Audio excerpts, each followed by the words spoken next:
tuambie kuanzia dakika ya kwanza mpaka dakika 90 nadhani mlikoma wapi mpaka mnapoteza mchezo? Nafikiri namba ndo zimewekwa tofauti, kwa maana Simba amepata goli 2, lakini mistake ambazo tumezifanya chache zimetugharimu, lakini kwa kiasi kikubwa naona wachezaji wamefanya kile ambacho tumewaelekeza, na kwa bahati mbaya tumetengeneza nafasi pia hatukuweza kutengeneza kuwa goli. Kwa hiyo wao wametumia makosa machache ambayo tumeyafanya na wameweza kufunga goli. Kwa hiyo tuwapongeze kwa sababu wameshinda kwenye mchezo mgumu. Sawa, uliopti kuanza na Irene Kisisi eneo la katikati. Watu wengi ambao tulikuwa nje ya uwanja kipindi cha kwanza ni kama hakuwa mchezoni vizuri leo, lakini kipindi cha pili tuliona uliamua kulinae tena. Nini uliona cha tofauti kwa Irene Kisisi?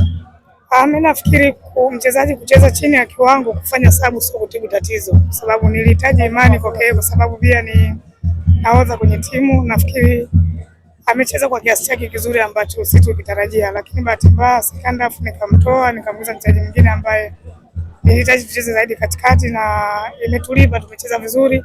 Bahati mbaya tu hatujaweza kufunga goli. Sawa kocha, bila balance kwa kiasi kikubwa sana.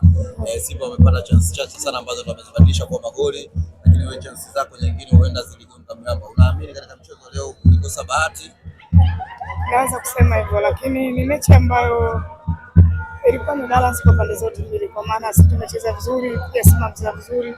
Tofauti ningesema ni kwa sababu wao wametumia nafasi ya kuweza kushinda. Kwa hiyo cha muhimu hapa ni kuacha hiki ambacho kimetokea na kuona kwamba kwanza performance ya timu ilikuwa nzuri. Tujipange kwa ajili ya mechi ambazo zinafuata, kwa sababu ligi ni kama marathon, na nafasi nyingine ya kujiuliza kwenye mechi zijazo, ili tuiache tuwe kujiandaa kwa ajili ya mechi nyingine. Bosi na wachezaji wake bwana, wamekuja kukutambia, wamefurahi sana na bado mpaka sasa hivi wanasherehekea. Kitu gani ambacho unaweza kusema? Mimi nafikiri pale hawajaja kunitambia mimi, wamekuja kunipa heshima, kwa sababu mimi pia ni mtu ambaye naishi na wachezaji vizuri. Kile ambacho wamefanya ni kitu kikubwa kwangu mimi. Yaani maana yake tunaonyesha kwamba mchezo wa mpira wa miguu sio uadui. Tumefungwa lakini wameamua kunipa hiyo heshima ya kunipigia makofi. Kwa hiyo ni washukuru kwa hicho ambacho wamefanya. Nafikiri ukiondoa utani wa Simba na Yanga, sisi sio maadui. Tumepoteza mchezo, ni sehemu ya mchezo. Last time nilifunga yeye pia. Leo tumepoteza mchezo, tuna nafasi na tuna mechi nyingine ya marudiano. Kwa hiyo nafasi ya kufanya vizuri bado. Amekutamkia hapa Mgosi, yeye sasa hivi kwa kufunga wewe tu amefurahi hata asikochukua ubingwa.